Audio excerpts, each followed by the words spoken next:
So how long did you work on the Sinaloa case? Did you say 6 months as well? Was that No, that was 3 years. That was 3 years.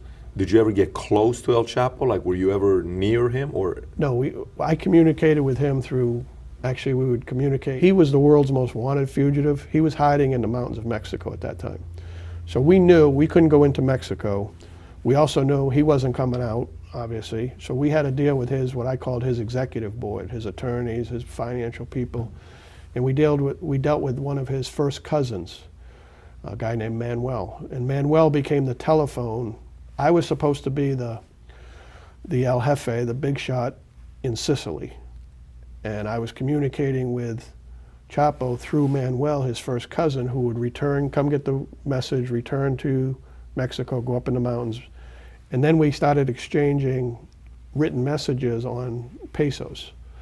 So that was my communication method, but we knew we were not going to have a face-to-face with Chapo. We invited him to come see us in Italy, and he thought about coming. We called it the escape hatch plan. If he wanted to flee Mexico and live in Europe, he was communicating with us to do that, but inevitably he didn't. Who was us? Like, who did he think you were? He thought you were the Italian mafia, he thought we the were boss? a Sicilian crime family. He thought you were a Sicilian crime family. We left the United States completely out of it. If he knew that we were doing anything in the United States, he wouldn't have had anything to do with us. We presented ourselves as we were looking for a cocaine market in Europe, and he was looking for that opportunity at the same time. So he thought he was dealing with the Sicilian mob. Got it. And do you speak the language or no? Do you speak Not Italian one at word. all? I have trouble with English. So how are you convincing these guys? But this is the point. Cousin? Yeah, that's a good point. What happened was, in that case, we selected a Sicilian-speaking undercover agent, a very skilled agent out of Newark Division, who was going to be the boss. 2 weeks, 3 weeks before the case, he got a private sector opportunity. He was close to retirement. He had to take the job. He apologized profusely, but he had to take the job. So we were stuck without anybody. And at that point, towards the end of my career, I was confident, even though I didn't speak Italian, I didn't speak Spanish, I was confident we could make a case if we did it right. And that's what I mean about learning from doing it over and over again. You understand what they're looking for. So I told them very early on in English that I didn't want to speak to them in Italian because the Italian police were listening to our phones, and that would cause them a problem. So they appreciated that I would only speak to them in English and directly, not on the phone. All right, but I told them from the beginning I only spoke English because I didn't want them to bring an Italian speaker to the meetings. And I had Spanish-speaking agents with me, and the majority of the conversations took place in Spanish.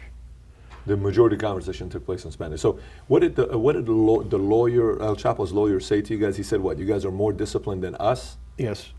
We were in the middle of negotiating a huge cocaine deal, and we had a facility that we used in Florida that was part of our shtick, and we had a meeting one night where, in the middle of the cocaine negotiations, he asked to speak privately to me and another undercover agent, and we went outside, and he asked us, would we be willing to launder money for the Sinaloa Cartel? Now, we're in the middle of a cocaine deal.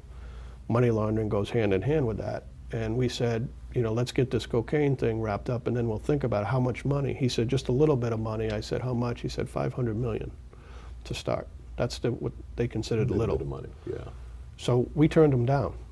And that's when he said, Chapo told me to tell you that you're the only organization we've dealt with that are more disciplined than we are. So again, we weren't acting like law enforcement. We turned down $500 million worth of laundered money. Why did you turn it down? Because it would have interrupted the drug case. There were too many logistical challenges to doing that. It's something we pursued later in a different way. But again, going back to the state inspector driving in that truck and doing all that, who turns down $500 million? Cops? Never. So we had to convince them every day. This was 3 years of investigation. Every day we had to be on our toes with them until the end when we actually did get the shipment.